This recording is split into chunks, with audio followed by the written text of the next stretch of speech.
While I might not be as much of an open-minded genre hopper as others, I certainly do appreciate the diversity of metal as a whole, and I would say my taste in the different subgenres is equally diverse.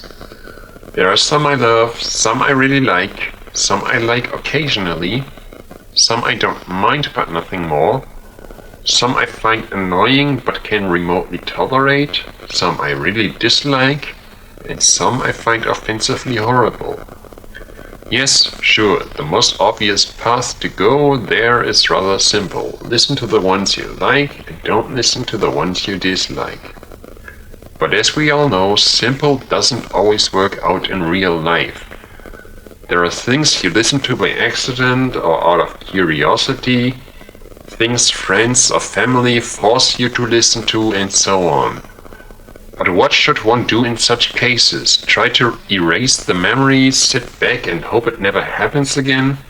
I think every psychologist on this planet would agree with me when I say that this isn't a very healthy way to deal with negative experiences. No, something needs to be said against these crimes against the human ears and nerves. Someone needs to stand up and speak out, warn the others, do something against the wrongs of this world and try to make a difference.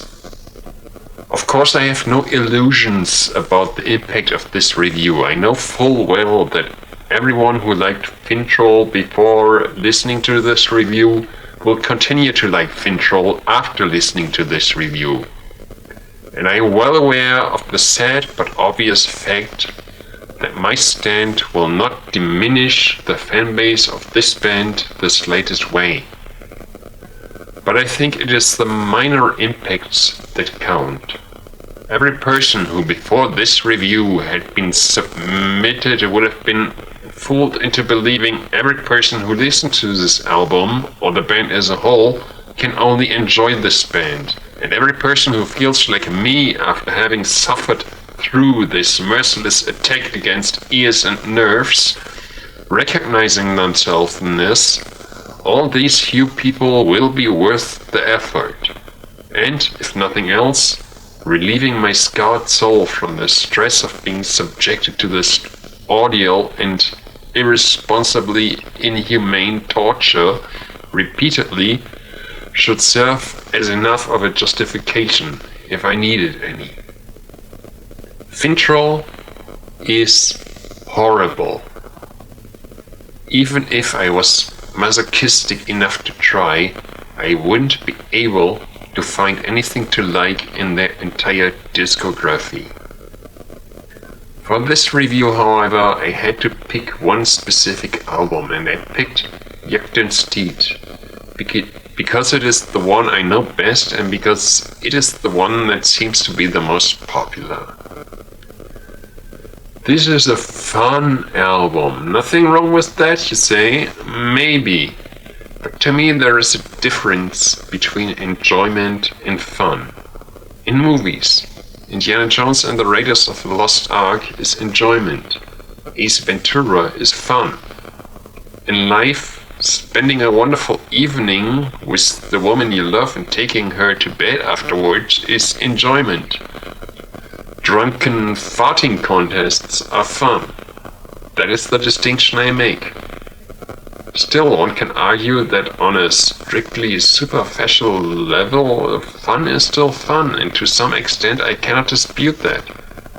Sure, I laughed during Ace Ventura, and I did laugh through my share of times of acts of utter drunken nonsense, but Jaktens Tid takes this overly superficial idea of fun to extremes beyond the most absurd fringes of tolerability. It seems to be crafted especially for that type of people that have completely thrown all standards of enjoyment out the window. That lost all grip of what that concept might be at all. The target audience of this album is that of the Bloodhound Gang translated into folk metal. That's how bad it is.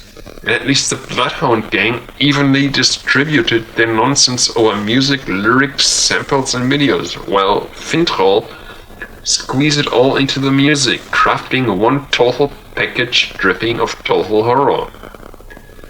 Even after declaring them to be the worst of that kind, I still feel like even just honoring by including them into folk metal might be too much of a compliment, as both parts of the musical parentage would be far too questionable in the case of Finntroll. A large portion of the music is dominated by keyboards that are said to be influenced by traditional Finnish fun music, which in itself would probably be bad enough, but they really sound more like ska p, Spanish, a flaming communist, not that it matters, just feels good to mention, Spanish ska pop band that has attracted the enthusiasm of far too young leftist plebes throughout the 1990s. It is horrid enough to picture that kind of music combined with metal, but again, metal might be too much of a compliment for this watered-down, completely uninspired and ultimately inane campfire dance version of elevator music.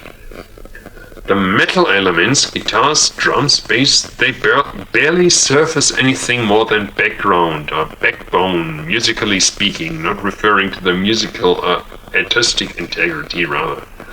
To the aforementioned audial Parkinson's disease of nerve-grating encephalophagus keyboard walls, and perhaps that self-humiliating excuse of a vocal performance. Yes, the vocals. Representing all the worst in Viking and pagan metal history, mostly consisting of a weak imitation of modern black metal vocals with the extra twist of a ridiculous rolling of the R, which one would normally only expect from stuff like Rammstein and the likes, and occasional animating or whatever clean shouts. Here and there, very rare folkish influences flare up, but not only are they ridiculously poor, but completely drown in the mess that is the music on this album as a whole. What the fuck, really? Sure, some things are just a matter of taste, and much of this most certainly doesn't fit mine, and every Finntroll would most certainly resort to that argument when facing my review. And hey, I don't have a problem with it. If you disagree with me or take offense or whatever, think I'm ignorant or just stupid, that is your prerogative. And I'm not trying to be the big bad boogeyman or whatever sort of antagonist trying to take away that from you. However, I'm asking myself, and the reader naturally, if my taste is truly that outlandish. I mean, on a basic level, this album, and the Finntroll discography with it, has nothing to offer creatively. Nada. And I'm not saying that an album has to reinvent the wheel and scream innovation through every digital fiber of its disc-shaped body to be of any validity. Far from it. I do enjoy my share of bands you could easily classify as generic. But absolutely nothing? That's just too much. And even those aforementioned instances of generic music I can thoroughly enjoy manage to be enjoyable on a level a tad bit deeper than such excessively mindless attempts at party music and nothing else. Maybe I am ignorant, but I cannot find the slightest bit of value in this release or band. To me, this is nothing but pure garbage, and I believe it should be treated as such. Don't buy, don't even download, don't bother, don't acknowledge.